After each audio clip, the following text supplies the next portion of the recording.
Venâncio Mondlane ergueu-se diante de uma multidão que já não olhava para ele como um político comum, mas como alguém que carregava algo maior que promessas. As ruas estavam cheias, mas o silêncio era denso. O povo não queria festa, queria verdade. Ele não esperou cânticos, começou com voz firme, dizendo que aquele momento não era campanha, era um aviso, uma ruptura, um antes e depois. Declarou que Moçambique está cansado de líderes que usam o povo como escada, de promessas que duram apenas até a próxima eleição, de discursos que falam de liberdade enquanto o povo vive preso à fome, à exclusão e ao medo. E foi nesse momento que o seu tom mudou. Invocou Mandela, não como mito, mas como lembrete. Lembrete de que resistir vale a pena, mesmo quando se passa décadas preso, desde que o fim dessa resistência seja a liberdade de um povo inteiro. Lembrete de que um homem pode suportar tudo, se ele souber que está a lutar por todos. E aí virou-se ao sonho de Martin Luther King. Falou com convicção que o verdadeiro sonho não é ter um presidente negro ou branco, é ter um estado onde ninguém passe fome, onde uma mãe pare e saiba que seu filho vai viver, não apenas nascer. Disse que o sonho de King é africano também, é moçambicano também, é nosso por direito de sofrimento, por mérito de resistência. Cada frase que dizia era como uma pancada no peito de quem ouvia, não porque doía, mas porque acordava. Ele foi mais fundo. Disse que o verdadeiro inimigo de Moçambique não está nas armas, mas na ignorância, na corrupção normalizada, no medo de sonhar. Pediu que o povo voltasse a sonhar como quem planta a esperança. Disse que se não pudermos herdar terra, que ao menos deixemos herança de coragem. E enquanto falava, olhava nos olhos, um por um. Não lia papel, lia as feridas do povo, lia o cansaço acumulado por gerações. E então prometeu não ser herói, mas ferramenta, não ser dono da verdade, mas servidor da causa. Prometeu que o novo Moçambique não será construído por um homem, mas por um povo inteiro, guiado por ideias que não se vendem nem se dobram. Naquele instante, ninguém duvidava que o discurso era o início de algo maior. Não era sobre ele, era sobre todos. E assim como Mandela foi preso por recusar-se a curvar-se, e King foi assassinado por recusar-se a calar-se, Venâncio mostrava-se disposto a perder tudo, menos a coragem. E essa coragem, naquele dia, foi semeada nos corações de milhares. Dali, saiu a semente do que viria na próxima cena. Ação direta, transformação popular e o princípio de um país que, finalmente, voltava a pertencer ao seu povo. O impacto daquelas palavras ainda vibrava nos rostos das pessoas quando Venâncio decidiu que não bastava apenas inspirar. Era preciso agir, e agir com a pressa de quem sabe que o tempo do povo já foi roubado demais. Naquela mesma noite, sem esperar protocolos nem autorização, reuniu jovens de várias zonas da cidade, estudantes, vendedores ambulantes, artistas de rua, empreendedores locais, professores, pescadores, camponeses, todos os que normalmente são ignorados nos debates de poder, todos os que o sistema empurra para as margens enquanto alimenta os mesmos rostos cansados de sempre. Ele não falou como quem manda, mas como quem ouve. Perguntou diretamente: o que falta para vocês chamarem Moçambique de casa digna? E as respostas vieram com uma força brutal, sem filtros nem medo. Uma jovem mãe disse que só queria que o hospital não matasse mais do que salva. Um jovem do bairro da periferia respondeu que o seu maior sonho era que a polícia o tratasse como cidadão, e não como ameaça. Um velho camponês levantou a mão e disse que não entende por que produz comida e mesmo assim vai dormir com fome. Essas vozes não foram apenas ouvidas, foram transformadas em ação. Venâncio prometeu que cada um daqueles pontos seria parte do Plano Nacional de Reconstrução. Não um plano técnico, mas um plano humano. Um plano que começa no beco, passa pelo campo, chega à escola e transforma o Estado. A partir dali, nasceu o movimento Moçambique de Verdade, não como um partido, mas como uma plataforma de unidade. Começou-se a formar núcleos populares em cada bairro, onde se discutia não apenas política, mas soluções locais com impacto nacional. Ele incentivou que cada grupo criasse as suas próprias propostas e comprometeu-se a apresentá-las em voz alta nos espaços onde o povo nunca entra, nas assembleias, nas conferências, nas cimeiras. Venâncio começou a levar esses relatórios informais consigo para todas as reuniões políticas.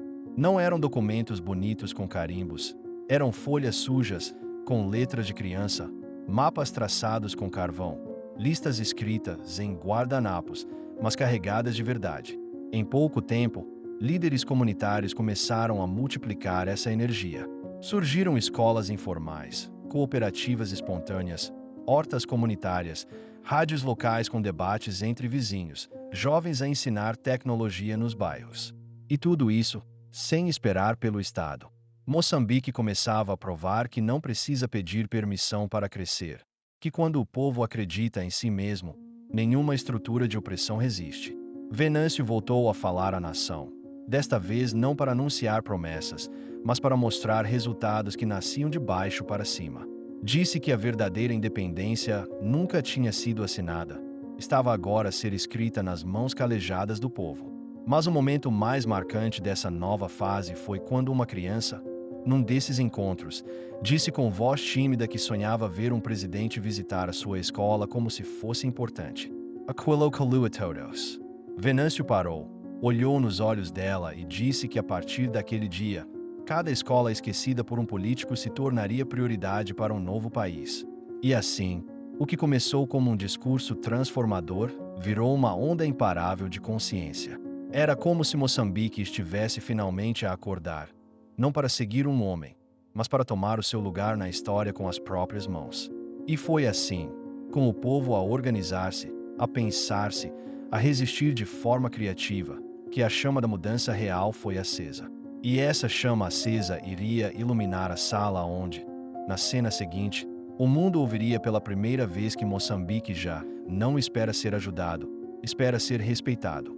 A mesma luta de Mandela, o mesmo sonho de King, agora com rosto e voz moçambicana. A próxima cena não seria só internacional, seria histórica. Quando chegou à Conferência das Nações em Viena, Venâncio não trouxe consigo só uma delegação oficial, trouxe o peso e a esperança de um povo que finalmente começou a se ver no espelho com dignidade. Não vinha com papéis cheios de estatísticas importadas, mas com histórias reais, nomes, rostos, iniciativas que nasciam das ruas de Maputo, das comunidades de Nampula, dos campos de Gaza e das ilhas esquecidas de Cabo Delgado.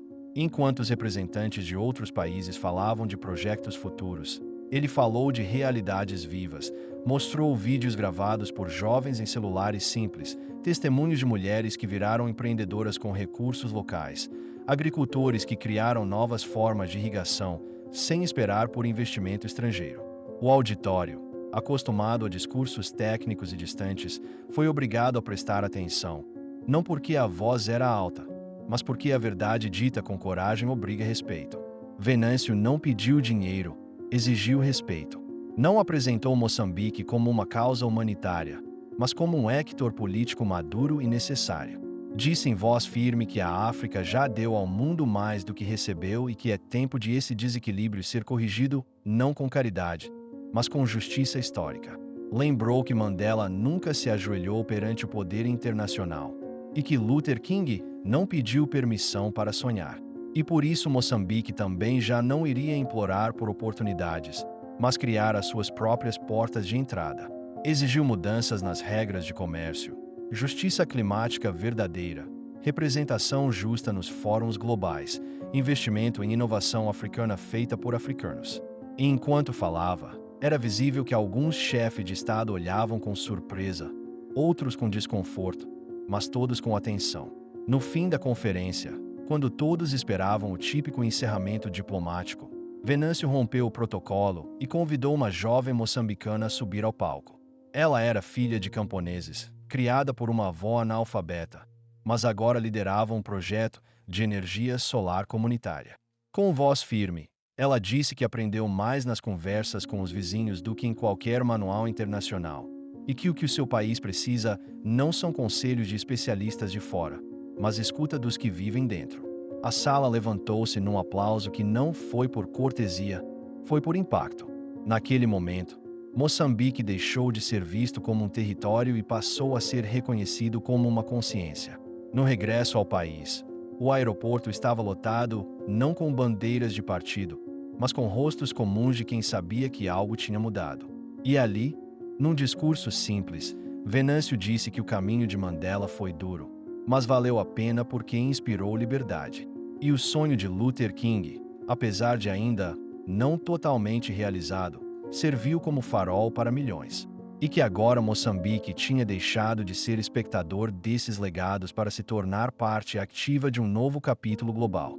Afirmou que nunca mais aceitará que digam ao povo moçambicano o que deve ser, porque agora é o próprio povo que define o seu destino. E foi ali, entre aplausos sinceros e abraços espontâneos, que a história deu uma curva.